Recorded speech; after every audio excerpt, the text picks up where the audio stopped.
Assalamualaikum warahmatullahi wabarakatuh. Perkenalkan nama saya Rani Aulia Rahmi, dengan nomor MPN 4182210011. Nah, di hari ini, saya akan mengajak atau memandu kalian dalam diskusi yang sangat penting, yaitu tentang regulasi kontrak konstruksi baik di Indonesia maupun di kancah internasional. Nah, dalam industri konstruksi yang kompleks dan beresiko tinggi, kontrak bukanlah sekedar formalitas. Kontrak adalah fondasi hukum yang fundamental, yang menjamin hak dan kewajiban seluruh pihak yang terlibat, mulai dari pemilik proyek, kontraktor, konsultan, hingga subkontraktor. Tanpa kontrak yang kuat dan dipahami dengan baik, proyek bisa berantakan dan resiko sengketa akan meningkat tajam. Nah, dalam konteks globalisasi, di mana proyek-proyek konstruksi sering melibatkan pihak dari berbagai negara, pemahaman terhadap regulasi nasional kita sendiri serta standar kontrak internasional menjadi sangat krusial bagi kelangsungan dan keberhasilan sebuah proyek. Presentasi ini akan membawa kalian menelusuri kerangka regulasi di Indonesia yang sangat komprehensif serta memperkenalkan kalian pada beberapa standar kontrak internasional yang paling berpengaruh seperti FIDIC, AIA, dan JCT. Tujuannya agar kita semua memiliki bekal yang memadai untuk menghadapi tantangan dan peluang di dunia konstruksi yang semakin terintegrasi.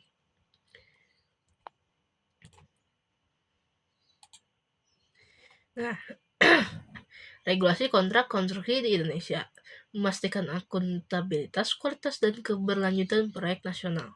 Mari kita mulai dari rumah kita sendiri. Indonesia, sektor jasa konstruksi di Indonesia diatur secara ketat oleh serangkaian peraturan perundang-undangan yang dirancang untuk menciptakan iklim usaha yang adil, transparan, dan berkualitas. Ini adalah 3 pilar utama regulasi kita. Yang pertama adalah Undang-Undang Nomor 2 Tahun 2017 tentang Jasa Konstruksi. Dasar hukum utama undang-undang ini adalah payung hukum tertinggi yang mengatur seluruh aspek jasa konstruksi di Indonesia. Bisa dibilang, ini adalah kitab suci bagi kita para pelaku konstruksi, pengaturan hubung para pihak. Undang-undang ini secara eksplisit mengatur hubungan antara pengguna jasa, yaitu pemilik proyek seperti pemerintah atau swasta, dan penyedia jasa yang mencakup kontraktor, konsultan, perencana, dan konsultan pengawas. Ini mencakup bagaimana mereka berinteraksi, apa saja ruang lingkup pekerjaan mereka, dan bagaimana hak serta kewajiban masing-masing pihak ditegakkan. Keseimbangan hak kewajiban serta prioritas keselamatan dan kualitas. Salah satu tujuan utama undang-undang ini dalam menjamin adanya keseimbangan hak dan kewajiban antara para pihak. Ini berarti tidak ada pihak yang boleh mendominasi atau dirugikan secara sepihak. Selain itu, undang-undang ini juga sangat menekankan aspek keselamatan, kualitas, dan keberlanjutan dalam setiap tahapan pelaksanaan konstruksi. Ini bukan hanya tentang membangun, tapi membangun dengan benar, aman, dan bertanggung jawab terhadap lingkungan dan masyarakat. Contoh implementasi. Coba kita lihat proyek-proyek infrastruktur besar yang dibangun di Indonesia, seperti pembangunan jalan tol Trans Jawa MRT Jakarta atau bangunan-bangunan raksasa. Dan setiap proyek ini, Undang-Undang Nomor 2 Tahun 2017 menjadi acuan utama dalam penyusunan kontrak kerja, mulai dari fase perencanaan, penetapan jadwal pelaksanaan, standar kualitas material yang harus digunakan, hingga mekanisme pemeliharaan jangka panjang. Semuanya merujuk pada undang-undang ini untuk memastikan proyek berjalan sesuai koridor hukum. Nah, yang kedua ada Peraturan Pemerintah Nomor 22 Tahun 2020. Regulasi teknis pelaksanaan. Setelah undang-undang sebagai payung, PP Nomor 22 Tahun 2020 hadir untuk mengatur lebih lanjut aspek teknis pelaksanaan jasa konstruksi. Ini berlaku untuk proyek pemerintah maupun swasta. PP ini menyediakan detail operasional yang tidak bisa diatur dalam Undang-Undang Pedoman Tata Kelola dan Sertifikasi. Salah satu fokus utama peraturan pemerintah ini dalam undang-undang salah satu fokus utama peraturan ini adalah tata kelola penyelenggaraan jasa konstruksi yang baik, serta sertifikasi bagi pelaku usaha dan tenaga ahli konstruksi. Ini berarti setiap badan usaha konstruksi dan setiap tenaga ahli harus memiliki kompetensi dan sertifikasi yang sesuai. Kunci penting, peraturan pemerintah ini sangat vital karena mendorong adanya standar kompetensi yang jelas bagi tenaga kerja konstruksi. Dengan adanya sertifikasi, kualitas pekerjaan yang dihasilkan dapat dipertanggungjawabkan secara profesional. Ini membantu mengurangi risiko kegagalan struktural, memastikan penggunaan teknologi yang tepat, dan pada akhirnya melindungi masyarakat dari bangunan yang tidak aman.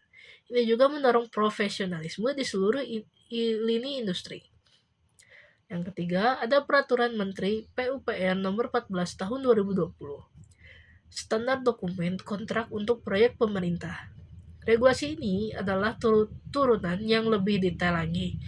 Permen PUPR Nomor 14 Tahun 2020 secara spesifik mengatur format dan isi standar dokumen kontrak untuk proyek-proyek yang dibiayai oleh anggaran pendapatan dan belanja negara atau APBN dengan anggaran pendapatan dan belanja daerah atau APBD.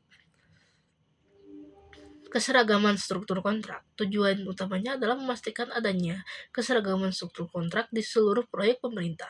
Ini mencakup penetapan pasal-pasal penting seperti ruang lingkup pekerjaan yang jelas, rincian biaya, jadwal waktu pelaksanaan, syarat-syarat pembayaran, hingga mekanisme penyelenggaraan sengketa. Tujuan utamanya adalah dengan adanya standar ini, diharapkan dapat mencegah penyimpangan dan praktik tidak etis dalam proses pengadaan dan pelaksanaan proyek. Pemerintah ini meminimalkan celah untuk korupsi, nepotisme, dan praktik-praktik yang merugikan negara. Kontrak menjadi lebih transparan, akuntabel, dan mudah diaudit.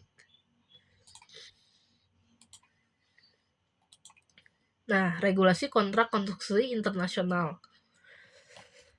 Jembatan kerjasama lintas negara dan minimasi konflik. Setelah memahami regulasi domestik, mari kita lebarkan pandangan ke panggung internasional. Di dunia yang semakin terhubung ini, proyek konstruksi lintas batas negara semakin umum. Untuk memfasilitasi hal ini, ada beberapa standar kontrak internasional yang telah diterima secara luas dan menjadi referensi utama, yaitu FIDIC, International Federation of Consulting Engineers. Standar global FIDIC adalah salah satu penerbit standar kontrak konstruksi yang paling dominan dan digunakan di hampir seluruh dunia, terutama dalam proyek-proyek besar yang didanai oleh lembaga keuangan internasional seperti Bank Dunia atau ADB. Seri warna buku FIDIC. FIDIC dikenal dengan seri buku warna mereka yang dirancang untuk berbagai jenis model pengadaan proyek. Red Book, kondisi kontrak untuk pekerjaan konstruksi. Ini adalah yang paling terkenal, digunakan untuk proyek Design Bid Build, di mana desain proyek disampaikan oleh pemilik atau konsultan secara terpisah. Lalu kontraktor hanya bertanggung jawab untuk konstruksi berdasarkan desain tersebut. Resiko desain umumnya ada pada pemilik. Yang kedua adalah Yellow Book, kondisi kontrak untuk pabrik dan desain bangun. Digunakan untuk proyek design and build, di mana kontraktor bertanggung jawab atas desain konstruksi risiko. Desain sebagian besar beralih ke kontraktor. Nah, kemudian ada Silver Book, yaitu kondisi kontrak untuk proyek EPC turnkey. Digunakan untuk proyek EPC atau Engineering, Procurement, Construction atau turnkey, di mana kontraktor bertanggung jawab penuh atas rekayasa, pengadaan, dan konstruksi, serta menyerahkan proyek yang siap beroperasi. Risiko tertinggi ada pada kontraktor. Kenapa penting? FIDIC sangat penting karena mempermudah kerjasama antar negara dengan menyediakan bahan kontrak yang universal, yang memberi pedoman yang sangat jelas tentang tanggung jawab kontraktor, insinyur yang berperan sebagai wakil pemilik, dan pemilik proyek, termasuk bagaimana mengelola perubahan iklim dan sengketa secara adil dan terstruktur. Ini sangat mengurangi ketidakpastian dalam proyek internasional. Nah, yang kedua ada AIA atau Kontrak American Institute of Architects. Dominan di AS, kontrak yang diterbitkan oleh AIA sangat luas digunakan di Amerika Serikat, khususnya dalam proyek-proyek bangunan sipil dan arsitektural. AIA dalam organisasi profesional arsitek terkemuka di AS, fleksibilitas template. Ia menyediakan sebagai jenis template yang kontrak sangat beragam, dirancang untuk mencakup hampir setiap skenario hubungan dalam proyek konstruksi. Misalnya ada kontrak yang antara arsitek dan klien, antar kontraktor dan pemilik pemilik dan bahkan antar subkontraktor dan kontraktor utama. Nah, keunggulan utama AYA adalah fleksibilitas tinggi dalam menyesuaikan kontrak dengan kebutuhan spesifik proyek. Terlepas dari ukurannya, selain itu AYA juga sangat baik dalam memperjelas struktur organisasi proyek, mendefinisikan peran dan tanggung jawab setiap pihak dengan sangat rinci, yang membantu kelancaran komunikasi dan koordinasi. Nah, yang ketiga ada JCT atau Joint Contracts Tribune, yaitu di Inggris. Standar Inggris dan persemakmuran. JCT menyediakan standar kontrak yang umum digunakan di Inggris Raya dan negara-negara persemakmuran seperti Australia dan Selandia Baru. Ini adalah produk kolaborasi antara kerjasama pemangku kepentingan industri konstruksi di Inggris. Nah, format JCT sangat menekankan kejelasan dalam pembagian tanggung jawab, program waktu pelaksanaan proyek yang detail, serta sistem pembayaran bertahap instant payments yang adil dan transparan. Catatan penting, CCT banyak digunakan pada proyek yang dikelola secara internasional, di mana ada pembagian peran yang tegas antara desainer, arsitek atau insinyur, dan kontraktor. Ini cocok untuk proyek-proyek yang memiliki desain yang sudah matang sebelum tahap konstruksi dimulai. Nah, kunci keberhasilan proyek konstruksi di era global, poin-poin utamanya adalah sebagai rangkuman dari pembahasan kita hari ini, ada beberapa poin penting yang perlu kita pegang. Pertama, regulasi nasional yang komprehensif. Di Indonesia, kerangka regulasi kontrak konstruksi, mulai dari UU Jasa Konstruksi, PP, hingga Permen PUPR, sudah sangat komprehensif. Ini mencakup aspek legal, teknis, administratif, dan bahkan etik. Semuanya dirancang untuk menjamin akuntabilitas, mutu, dan profesionalisme proyek-proyek kita. Standar nasional sebagai jembatan. Standar internasional seperti FIDIC, IAEA, dan JCT berperan vital dalam mempercepat kesepahaman dan meminimalisir konflik dan dalam proyek-proyek lintas batas negara. Mereka menyediakan kerangka kerja yang telah teruji dan diakui secara global. Pentingnya pemahaman menyeluruh. Menguasai kedua aspek ini, baik regulasi nasional maupun standar internasional, bukanlah pilihan, melainkan keharusan. Pemahaman ini adalah kunci untuk menghindari risiko sengketa hukum yang mahal, mencegah keterlambatan proyek yang merugikan, dan pengendalian pembengkakan biaya yang seringkali terjadi akibat ketidakjelasan kontrak. Nah, terakhir bagi kita para pelaku konstruksi di Indonesia yang memiliki aspirasi untuk bersaing dan masuk ke pasar luar negeri, memahami FIDIC dan sistem kontrak global lainnya adalah bakal wajib. Ini bukan hanya tentang kemampuan teknis, tetapi juga tentang kemampuan kita beradaptasi dengan lingkungan hukum dan praktik bisnis internasional. Dengan bekal ini, kita akan lebih siap untuk membawa nama Indonesia di panggung konstruksi dunia. Saya rasa cukup saja untuk hari ini. Terima kasih sudah menyaksikan presentasi saya. Wassalamualaikum warahmatullahi wabarakatuh.